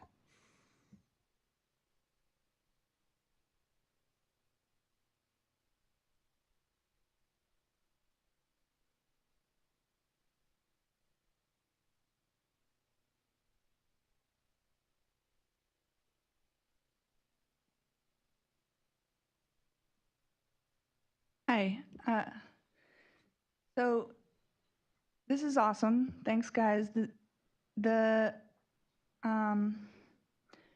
thing that I find most exciting about this rule has to do with the first slide that Glenn showed at the beginning of your overview of the presentation, where you showed the refrigerant bank in California as being greater than all sources of emissions in the state. I think that this refrigerant ban will take a good first step at encouraging the scaling up of the reclamation and recovery infrastructure. And I would really encourage ARB to continue to look at new and innovative ways to look at tackling this refrigerant bank, because I think this is the next really big piece that we need to bite off here, if you will, in the cookie of emissions. So thank you for taking this step. We're also very supportive of the incentive program for the commercial refrigeration end users. I think they're facing some challenges, and this is the industry that you really need to encourage them to transition to these lowest GWP alternatives. We see how this is a really big chunk of the emissions in stationary refrigeration, and we need to do everything we can to encourage them to continue replacing these old systems with the new best technologies out there. So I think that's going to be really important.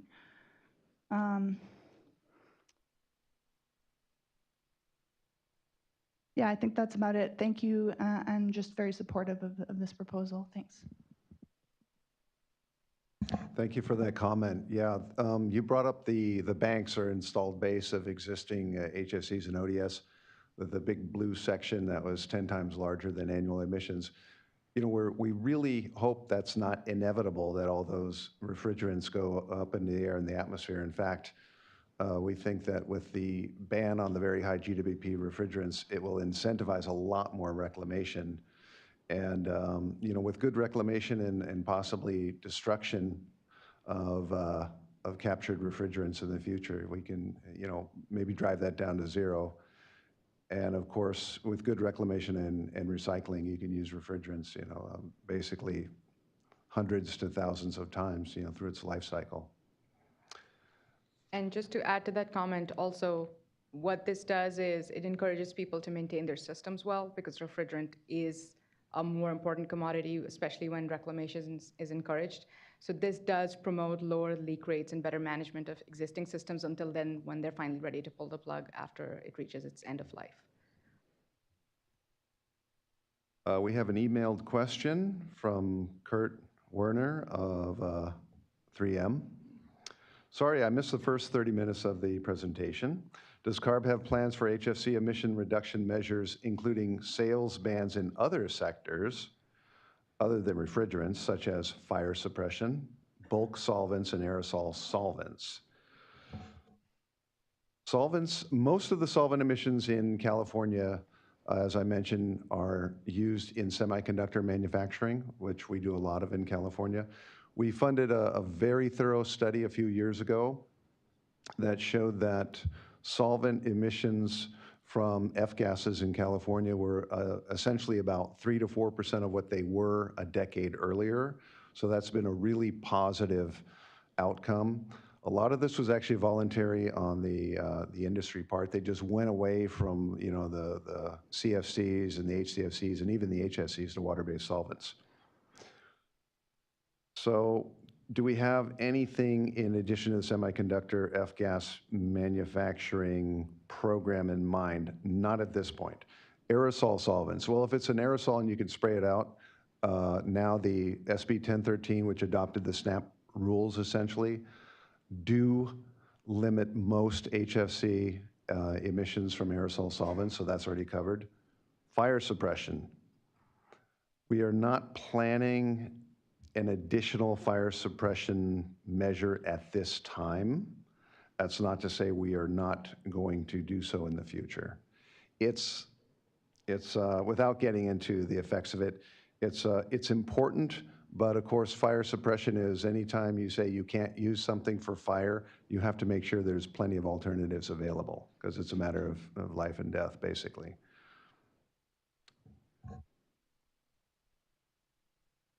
I'm just going to add to that. I think the 1,500 GWP sales, when I'm wondering if people are, I mean, the intent of that is really focused on the refrigeration, the HFCs used in refrigeration systems. So that's the focus. And some of the end users, I think, like the consumer products or others, probably are already factory packaged. So we're not talking about new. It's really the servicing ban on these refrigeration systems is the intent for the 1,500 GWP. I have a two-part question, and part of the presentation, Rulemaking 2, made me realize I had a question about Rulemaking 1. But so for the rulemaking, you said that you're interested in more information about cost impacts. Can you also explain how that rulemaking looks at environmental impacts and benefits? And in particular, the NRDC industry letter had a proposal to allow distribution of products from California to other states. So will the rulemaking look at the impacts of allowing systems and gases which will be prohibited in California to be used outside of California, and thus the indirect impacts? So under CEQA, we have a process where we review environmental impacts. My understanding of CEQA is that it's the California impacts to the environment, but we're happy to consider any additional information if you think it's relevant.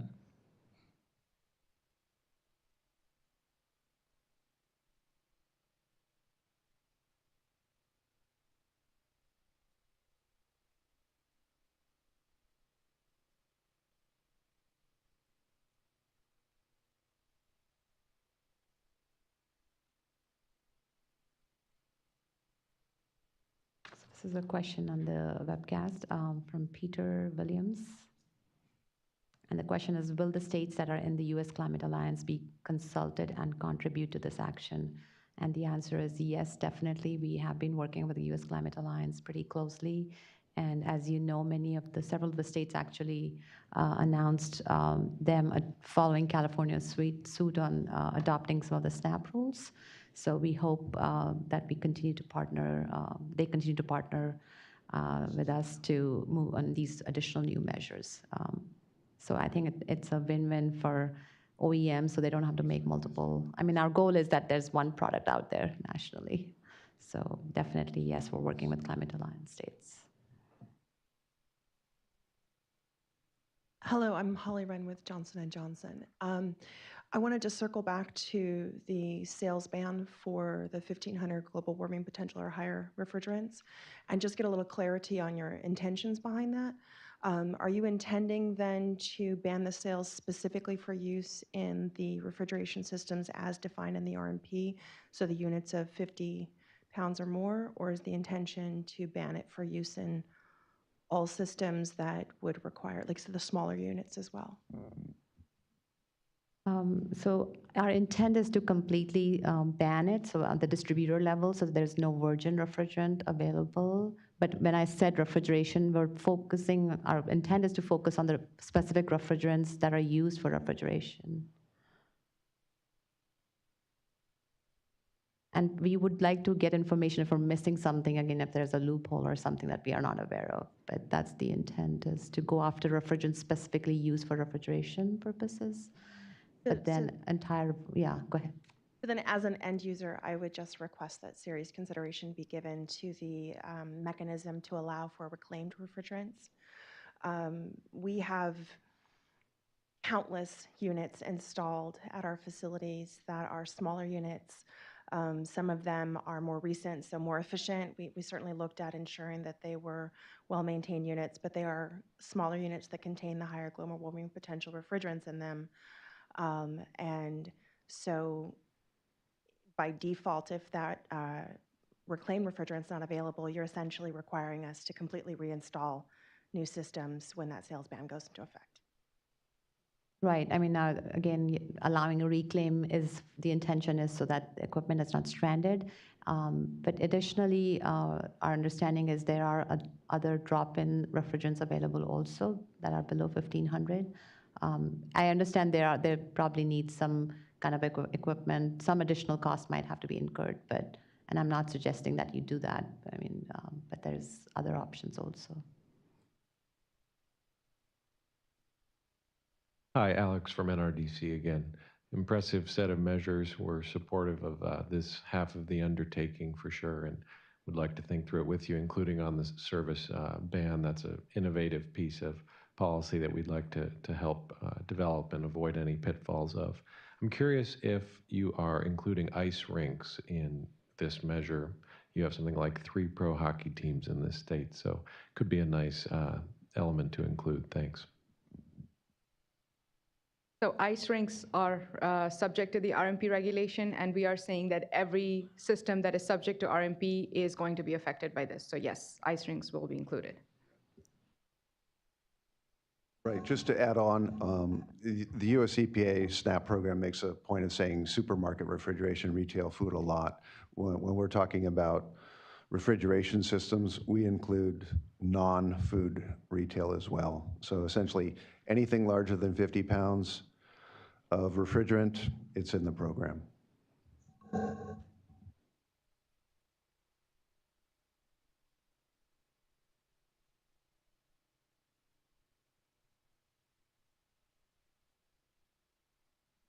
Hi there. This is Pete again from Grocery Outlet. I'm going to speak again about the importance of incentives for natural refrigerants. We're in the process of planning our first CO2 store here in Sacramento in 2020. And again, we started iterating on cost. And SMUD is good enough to have a program where they do provide incentives. We're hoping other utilities will follow suit. I'm about $200,000 proud of my typical cost for a grocery store on the refrigerant cost, and going to the CFO and handing him that information doesn't make me real popular. So if under the Cooling Act, if we could provide some incentives, that would help me push this refrigeration system over the transom into the C-suite so they can understand it and not be so scared of it.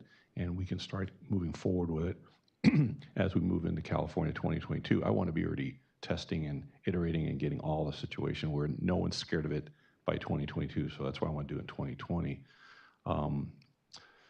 So I got my hand out, and I'm going to keep getting my hand out. So please, let's talk about it. And secondary, the COOPAs, again, some of the local agencies. I know some of the users of CO2 keep cylinders on hand of additional charge, and that's a red flag to some of these agencies and to my safety director. So if we can do some alignment there, again, that would be very appreciated. The other part is water usage. we get into hotter climates and you have to use the water chilled, A to B attic coolers on the roof for condensers. Is there going to be any alignment with the water restrictions that are coming, or water use restrictions? And that's about all I have to say. Thank you.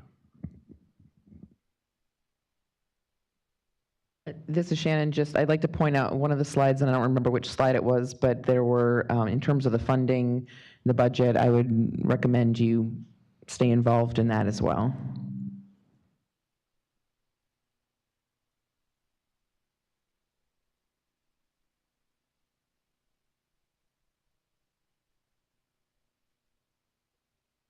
Absolutely.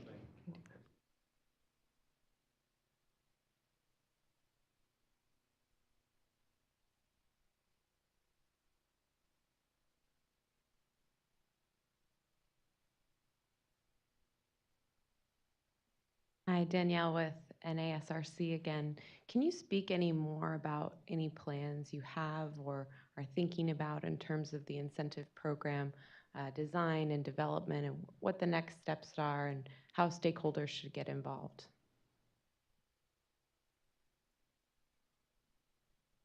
We're trying not to jinx it, so we want the money first. I mean, of course, internally, we've been, there's a whole, there's language in the SB 1030 legislation on how to, where the priorities would be. The idea would be to go after wherever we can maximize greenhouse gas reductions. So depending on the pot of money, I mean, there's different ways to slice it. But in terms of, I think we're going to look into, of course, organizations like yours, to assist with what's the best way to design the program and maybe even administer the program. So we're having some discussions internally, but it's not really, I mean, again, we're open to, ideas and input, but clearly we want to go after where the most, we get most bang for the buck.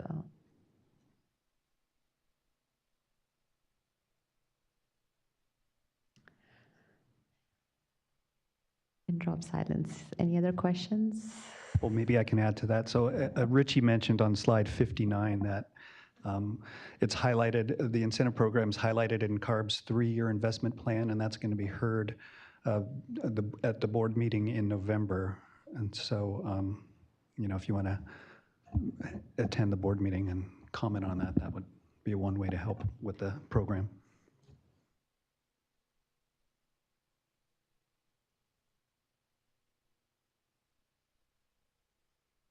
Sorry, Danielle, again, this is one more question.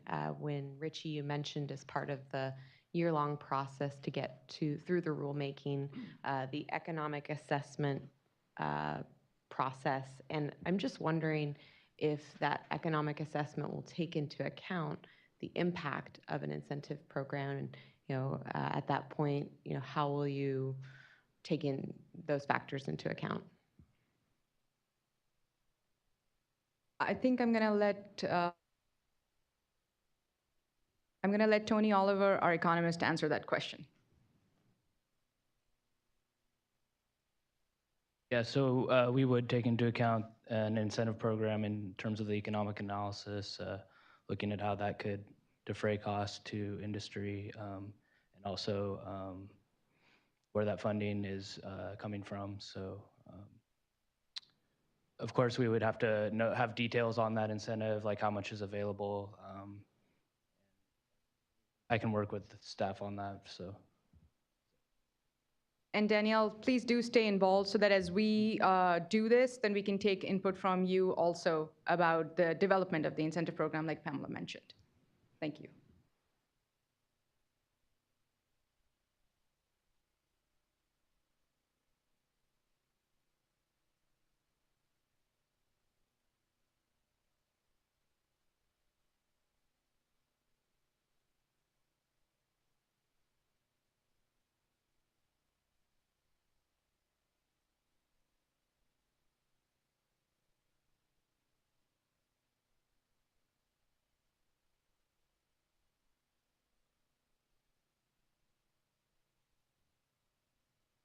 We just received a question from Charlene Nguyen, South Coast, just to make sure the SNAP regulation, i.e. prohibitions of R404A, R507 refrigerants, for example, starting January 1st, 2019 for new systems, takes precedent over the RMP proposal of banning these refrigerants for new systems starting January 1st, 2022? And the answer is you have to comply with both regulations.